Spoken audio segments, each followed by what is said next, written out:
قناة رودينا اهلا بيكم، يا رب تكونوا بخير. هنبدأ الكلام بالصلاة على النبي عليه افضل الصلاة والسلام. النهارده الفيديو اي جيركن عندك فدي شاور، اي جيركن ايا كان فدي مش عايزاه. طب هنرميه؟ لا طبعا.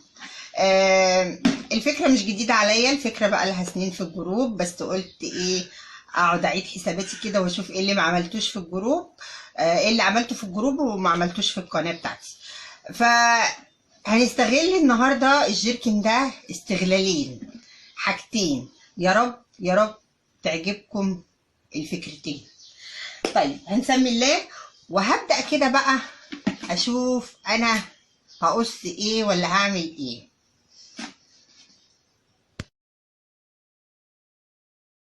يا حبايب قلبي هنقص بالشكل ده كده، تمام.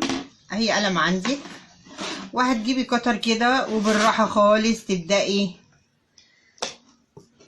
تفتحي، بس تخلي بالك عشان الجيركن غير الازازة، يعني الجيركن بيبقى تقيل. احنا هنفتح كده وهحاول اعملها بالمقص اسهل، بس تظبطي ايدك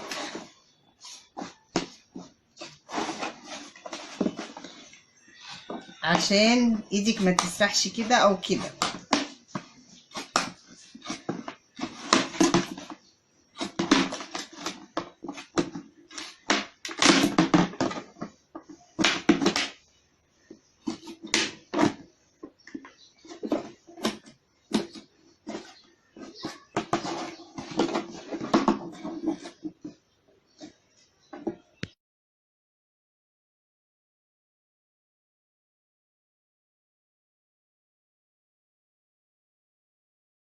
اهو يا حبايب قلبي قصينا الجزء ده كده وقصيت دول كده، انت مش حابه يعني هو مش مهم، بس انا قلت اعملها كده.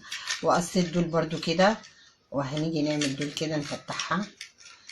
انا عايزه استغل الجزئين، عايزه الجزء اللي انا قصيته ده مرموهوش هستغله، وهستغله حاجه حلوه قوي للاطفال. انا اليومين دول هركز في الاطفال يا جماعه عشان انا منفضه لهم خالص، فهبتدي اركز معاهم. طيب طبعا الغطا مش عايزينه هنرميه، تمام. يبقى احنا قصينا الجزء ده اهو، لا هنرمي الجزء ده وهنستغل الجزء ده، تمام. طيب عارفين البكر الخيط الكبير دي فضيت هستغلها برضه. طيب انا هعمل ايه؟ هرشهم. انا ممكن لو حابه تغلفيهم قماش فروه اي حاجه، لكن انا حابه ارشهم معاكم. هرشهم سبراي، نجيب السبراي ونرجع. يا حبايب قلبي هنبدا بقى نرشهم مع بعض، اللي طبعا اللون اللي يريحك. انا هرشه فضي، لو انت حابه بقى الوان براحتك. هنبدا نرش بقى مع بعض.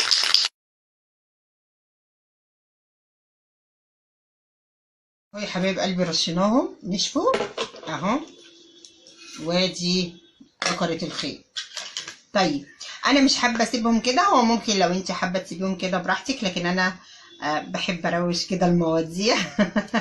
فهنبدا بقى. عندي كده استراس، عندي بصوا استراس كده بسيط مش غالي، شويه حاجات كده على هيئه ورده وحاجات، فهبدا ازغرب بيهم عشان يبقى شكلهم لطيف ويفتحوا النفس كده باللي احنا هنعمله. يلا بينا بقى نبدا نزوق، يلا بينا.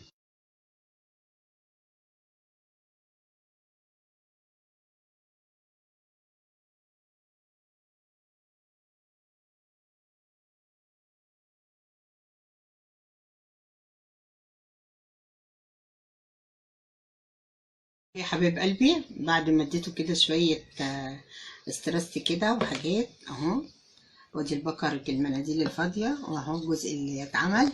هنيجي بقى نعمل ايه؟ نيجي نعمل كده، تحطي شمع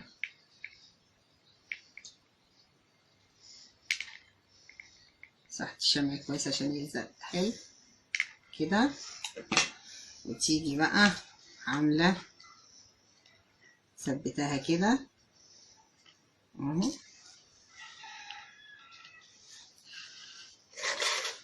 اهو يا حبيب قلبي، تمام. يلا بقى نشوف هنستغلهم في ايه.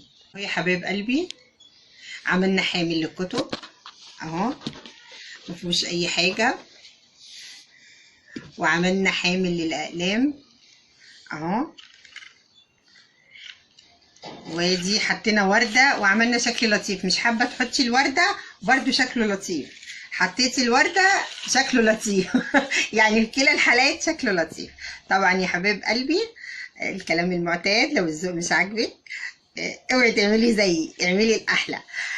الفكره طرقت، انا عماله اعصر فيها من امبارح. الفكره دي اللي على اليمين قديمه، عاملاها من كام سنه في الجروب، مع اختلاف الفرو. بدل ما رشيت، انا حبيت اغير طبعا عشان بحب التغيير. بدل ما رشيت كنت كاسياها فرو، وبرده استرست بشويه دلع كده، انتوا عارفين بحب الدلع. دي جديده، يعني دي قديمه بقالها 3-4 سنين عندي في الجروب عاملاها، بس كانت مكسيه بالفرو. الفكره طرقت منين وعصرت فيها قوي امبارح ازاي بالليل. لما بكرت الخيط فضيت، بكر الخيط الكبير اللي انتوا عارفينه ده فضيت. فكرت كده، قعدت امسكها ممكن استغلها في ايه. بصراحه فكرت ان ممكن لو انا قصيت الجزء ده بشكل معين وحطيت كده هيدي شكل لطيف وجديد ومختلف. ايه رايكم؟ لذيذ قوي يا جماعه، لذيذ جدا. ف من المخلفات، من الحاجات اللي بتترمي، ابدعي وخلي بيتك جنة بأقل التكلفة. وحاجات بتترمي، يعني الجركن فضي اخرته ايه؟ اخرته القمامة. احنا لا، احنا فكرة القناة ان احنا من اقل التكاليف من المخلفات خلي بيتك جنة. طبعا في الظروف الاقتصادية اللي احنا فيها محدش يقدر يشتري حاجة حاليا، فاحنا اللي بنبدع بايدينا وبحاجات.